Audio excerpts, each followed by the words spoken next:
Segu Agwegu, Diganatasa Niangas. What I said was greetings, everyone. My traditional name is Diganatasa. What that means is two towns coming up. I was hired at Algonquin about 2 years ago, and amongst many priorities, one of them was to lead an initiative around building a center or an institute for Indigenous entrepreneurship. And so over the course of, sort of 18 months, almost 2 years now, we've been in the community, we've been talking to elders, we've been talking to business owners, we've been talking to academics, we've been talking to knowledge carriers about traditional frameworks, traditional understandings of entrepreneurialism, what it might have looked like before contact, during contact, and reflecting on what it looks like now.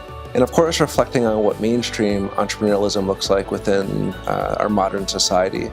And so if we're going to do an Indigenous entrepreneurial activity, it has to be different. In the time of truth and reconciliation, what better opportunity to look at a collective way forward, benefiting from ancient Indigenous knowledge and charting a way to interact with each other and our future in a way that's more healthy. And so I'm hoping that this Indigenous entrepreneurial work is a wedge into that. We thought, what better way than to ask some of the best thinkers in the entire world to come together in Ottawa, of all places, which is known as a place for gathering commerce itself, to come together and contribute to our thinking, provide some guidance, share some medicine. And so really that's what's brought us here, and there's a bunch of people from all over the place putting our heads together to help articulate what Indigenous entrepreneurship might have meant, but equally important, what it might mean in the future.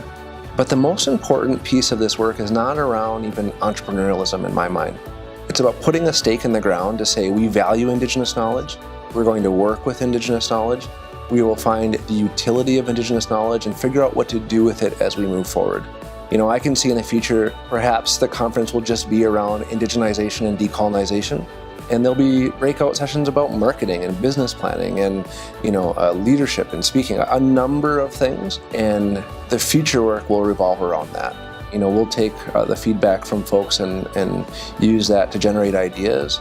But I hope that this is just the first of many, and continue to bring thought leaders from around the world in order to cement the value of Indigenous knowledge and really pull folks from all over the place, from all these different territories, from all these different stories, from all these different backgrounds, and start thinking about our collective future.